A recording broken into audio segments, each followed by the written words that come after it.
네. 예수님은 세상에 속하지 않은 진리의 왕으로 이 땅에 오셨습니다. 어, 그, 이제 병원장 부인이기도 하시고, 그리고 사회적 위치가 있으신 또 어떻게 보면 정말 성격도 좋으신 분을 만나게 됐는데, 굉장히 이제 책 얘기를 많이 하세요. 그래갖고, 어, 그래서 참 감동된 구절도 많이 말씀하시고, 그렇습니다. 정말 저도 뭐 너무 좋았고 그랬는데, 얘기를 계속 하다 보니까요, 결국엔 그 자기 소개 얘기를 하잖아요. 진짜 담긴 거. 그 얘기를 하는데, 이제 저희 가족에게 하는 말씀이 계속 공부를 해야 된다. 그래야 사람들이 당신을 무시하지 않는다. 그리고, 어, 지금 아기 키운다고, 가만히 있으면 안 된다.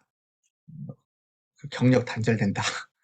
계속, 뭔가 해야 된다. 계속 그걸 심어주는 거예요.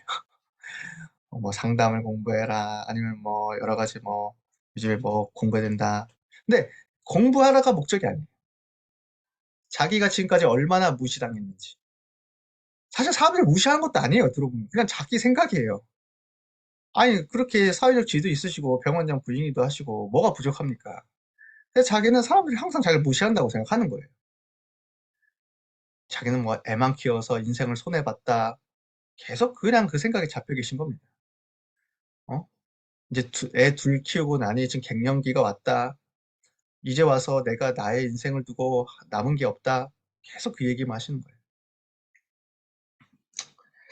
결국엔 사람은요, 이렇게 진짜 얘기를 해보면 각인된 거, 그리고 그 어렸을 때부터 이 상처로 트라우마 된 걸로만 나오게 되어 있습니다. 좋은 얘기인 것 같고, 굉장히 뭐 지식을 얘기하는 것 같지만, 결국엔 네, 자기가 어렸을 때 무엇이 각인돼 있고 상처로 남아있고, 그런 트라우마를 어떻게 예, 가지고 있느냐. 그 얘기를 하더라고요. 지금 세상에 있는 많은 분들이 이렇게 상처와 트라우마로 고통을 당하고 있습니다. 그런데 그 상처와 트라우마가 진짜 환경이 어려워서 온 걸까요? 제가 보니까 그런 분들도 있는데 진짜 깊이 들어가니까 그런 게 아니더라고요. 지위도 좋고 가진 것도 많고 누가 보기엔 남부러워할 만한 그런 모습이어도 근본이 나의 영적 상태에 따라 상처와 트라우마가 생기더라고요. 그러니까 사람들은 이걸 모르죠. 생각과 마음까지는 아는데 그 뒤에 있는 영적 세계, 영혼을 모르면 당연히 나는 잘한다 생각하고 나는 없다 생각하는데 깊은 곳에서 상처와 트라우마가 이제 올라오는 거예요. 근데 성경이 말하는 진짜 상처, 진짜 트라우마는 영적인 상처, 영적인 트라우마입니다. 이거는요, 하나님을 떠난 창세기 3장에서 시작된 상처고 트라우마입니다. 원래 인간이 하나님과 함께 할 때 행복했고 두렵지도 않았고 항상 기쁘고 행복했잖아요. 근데 하나님을 탁 떠나고 나니까 처음에 온 게 뭡니까? 두려워서 숨었습니다. 그때 바로 온 게 뭡니까? 남 탓, 불평, 이 여자 탓, 이 뱀 탓. 그게요, 못 배워서도 아니고 그게 지식이 없어서가 아니라 원래 근본에서 오는 겁니다. 그게 하나님 떠난 그 순간부터 온 상처고 트라우마입니다. 그래서 성경을 깊이 보시면 분을 내고 화를 내고 뭐 남 탓하고 불평하는 거 그거 다 하나님 떠난 상태에서 오는 거라고 얘기하고 있습니다. 그러니까 우리는요, 불신앙한다, 뭐 불평한다, 남 탓한다, 원망한다 이거요.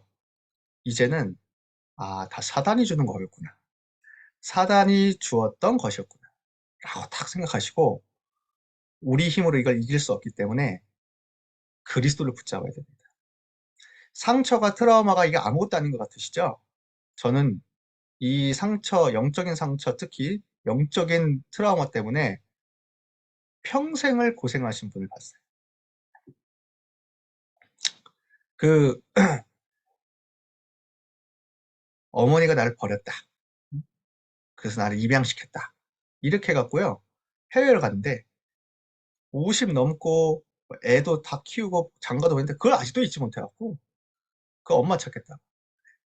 그래서 엄마 찾아서 무엇을 하시겠습니까? 꼭 물어보겠다. 왜 나를 버렸냐? 너 때문에 네 인생 망했다. 이거 해보려고. 너무 안타깝죠. 그런데 반대로 어렸을 때 부모님을 통해 진짜 메시지를 가진 이게 어린 아이가요. 평생을 응답받는 것도 봤어요. 반대로. 완전히 그 상황은 되게 어려운데, 네, 너는 하나님의 자녀다. 하나님이 너와 함께 하신다. 세상이 아무리 너에게 뭐라고 해도 너는 기도의 응답 받을 수 있다. 아, 이게 우리 성경의 랩런트들이기도 하고요. 우리 현장과 주변에도 역사적으로도 많다니까요. 이런 인물들이. 네. 그러니까 어렵다고, 환경이 어렵다고, 애를 키운다고, 그게 다, 이게 속을 필요가 없는 겁니다. 오히려 정말 그리스도를 붙잡은 우리들에겐요, 그리스도도 고난당하셨잖아요. 근데 태어나셨잖아요. 진리의 왕으로 승리하셨잖아요. 우리도 그 응답 받는 겁니다. 그래서 이번 주 세상에 속하지 않은 진리의 왕, 그 말이 뭐냐면 예수님도 그 어떤 강한 바람, 뭐 여론, 선동, 뭐 사람들의 말들, 심지어는 고난, 죽음 이런 거에서도 예수님은 깨끗하시고 태어나시고 힘이 있으셨다. 오히려 하나님의 절대 계획을 딱 붙잡으시고 승리하셨다. 그러면 우리도 그 예수님을 믿는 하나님 자녀이기 때문에 똑같이 성령이 역사하셔서 우리도 승리한다. 그 언약을 붙잡으라. 그 말입니다. 저는, 어, 진짜 이 언약 붙잡고 정시기도로 승리하시는 분들 참 볼 때마다 너무 감사합니다. 제가 이렇게 신방을 다니는데 저 어떤 어머님이 이제 신방을 요청해서 간 적이 있어요. 근데 참 특별한 신방이었습니다. 그 어떤 신방이었냐면 자기가 이제 한 몇 년을 떡볶이집을 했는데 이제 그걸 폐업하려고 하니 폐업 예배를 드려주세요 하는 거예요. 그래서 저는 솔직히 뭐 많은 건 아니지만 개업 예배는 많이 가봤지만 폐업 예배는 솔직히 처음 가봤거든요. 그래갖고 아유 또 뭐 위로를 해드리러 가야겠다 생각하고 이제 갔습니다. 왜냐면 이제 학교 앞에서 복음 전하를 하시겠다고 복음 전하시겠다고 이제 시작하셨던 거고 몇 년을 했는데 코로나 기간이라 이제 아이들 학교도 안 오고 그러다 보니까 이제 폐업을 하게 된 거예요. 갔는데 너무 얼굴이 밝으신 거예요. 덤덤하신 거예요. 그래갖고 아니 어떻게 여쭤봤죠. 어떻게 마음은 좀 어떠십니까? 했더니 자기는 처음에는 하나님 왜 이렇게 하셨을까? 나 복음 전하려고 했는데 그래서 참 마음이 어려웠다고 하더라고요. 상황이 너무 어려워지니까. 근데 한 3일을 계속 그냥 말씀 듣고 기도하고 하나님의 뜻을 찾고 질문했다고 하더라고요. 근데 딱 하나님의 계획을 찾았다고 하더라고요. 아, 나는 이런 걸로 망할 사람이 아니구나. 하나님의 자녀구나. 그리고 내가 이걸 하지 않는다 해서 전도가 안 되는 것도 아니다. 그리고 내가 정말 구원받은 게 정말 감사하구나. 내가 이런 상황에서도 하나님을 바라볼 수 있다는 게 정말 감사한 거구나. 하면서 오히려 믿음을 회복하셨다고 하더라고요. 그리고 이 폐업이 문제가 아니고 진짜 현장에 있는 사람들이 정말 어렵겠구나. 나도 이렇게 어려워서 했는데 그때 소상공인들 얼마나 어려웠습니까? 또 우리 부모님도 얼마나 어려웠을까? 저 나보다 어려운 사람 얼마나 많겠냐. 아니, 난 복음 가져서 이렇게 그래도 행복하고 감사한데, 복음 없는 사람들 얼마나 어렵겠냐 하면서, 진짜 기도가 됐다고 하더라고요. 근데, 진짜 얼굴이 천사의 얼굴 같았어요. 저는 제가 은혜 받았습니다. 그리고, 진짜 너무 힘이 된다. 진짜 이런 분들이 현장에 계시기 때문에, 정말 우리 자녀들도 살아나고, 진짜 우리 세계복음화 일어나겠다. 지금 잘 인도받고 계십니다. 예배 잘 드리시고요. 자녀들이 잘 됐어요. 그래갖고, 네, 잘 인도받고 있습니다. 하나님은 정확하시죠. 네. 지금 다른 게 아닙니다. 진짜 하나님이 우리에게 주신 그리스도의 비밀. 그거면 됩니다. 그리고 그 그리스도 붙잡고 정말 기도의 비밀. 이것만 우리가 체험하면 됩니다. 사실 틀린 것을 가지고 정시기도해서 지구 3분의 1을 정확한 무슬림. 진짜 이 3단체.